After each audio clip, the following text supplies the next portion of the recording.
Imagine selling your house, the one place you always considered your home, to pay for your son's wedding. Now imagine that after doing this, you need to ask one of the people who has always been pushed aside, and that person turns you down.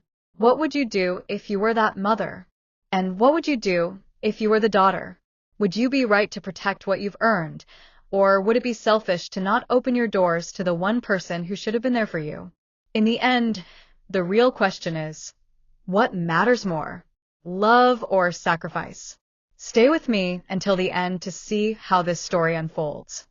Amanda, a 29-year-old woman, has always been the tough one in her family. While her younger brother, Lucas, 26, grew up as their mother's favorite, Amanda got used to fighting on her own, earning things by herself. Her first house was a dream come true after years of hard work.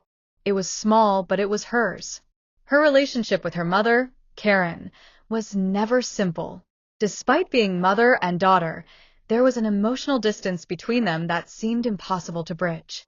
While Amanda prided herself on her independence, her mother always had a special bond with Lucas, which over the years made Amanda feel neglected and alone. When Amanda learned that her mother had sold her house to help Lucas with his wedding, she was shocked. The wedding was extravagant, with a party that cost over $80,000. The amount was a blow to Amanda, who had always worked hard to earn what she had, without anyone's help. Tension rises when Karen, her mother, shows up with an unexpected request. She has no place to live after selling her house and, in a weak voice, pleads to stay with Amanda for just a few months. Amanda is torn. How can she say no to her mother, especially knowing that her own needs have often been ignored? What bothers her the most is that her mother never consulted her before making the decision to sell the house. And when Amanda was struggling through college, no one helped her. She had to handle everything on her own. Now her mother, who has always prioritized Lucas, is asking for shelter without even considering the consequences. Amanda feels emotionally exhausted. Being rejected by her mother leaves her with a weight she doesn't know how to carry. How do you say no to someone you love, but who has always made you feel second place? The dilemma deepens, and she finds herself more and more at a crossroads. Lucas, upon hearing Amanda's refusal, calls immediately. His tone is accusatory, calling Amanda selfish.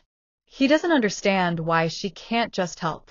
Family is everything, Amanda. She gave you life, and now you're turning your back on her, he shoots at her. The phone conversation intensifies.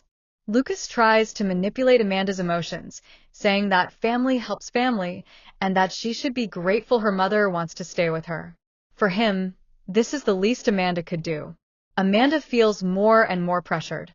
At the same time, some of her family sides with Lucas, saying she should be more understanding.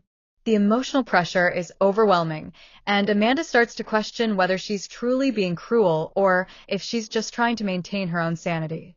Days drag on as Amanda tries to process the situation. She begins to realize how much her family manipulates her emotionally.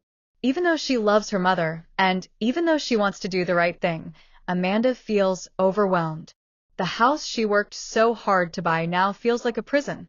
She thinks back on the nights she spent alone, studying for exams or working tirelessly to save money. Why was her mother never there for her? Why was Lucas always the center of attention? Amanda starts to feel not just neglected, but invisible.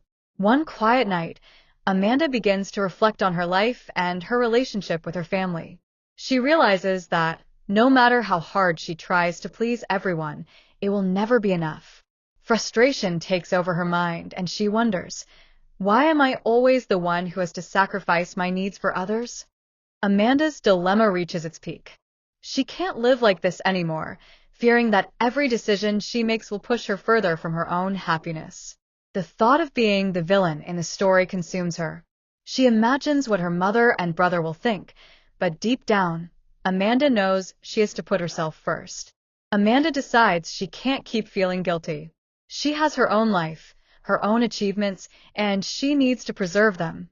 Turning down her mother hurts, but she understands she can no longer be the bridge between family conflicts.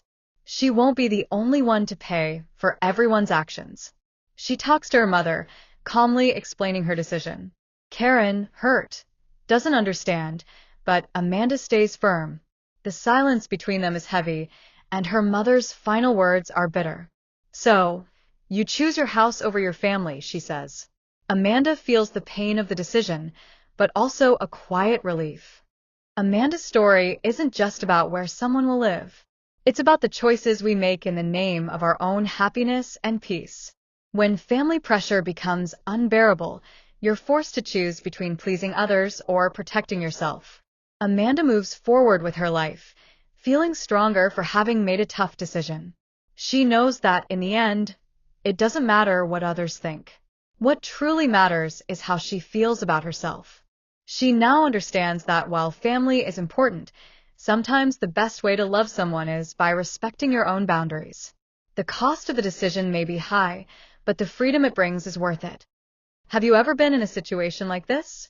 What would you do if you were in Amanda's shoes? Leave your comment below and share your story. And don't forget to subscribe to the channel for more videos like this one.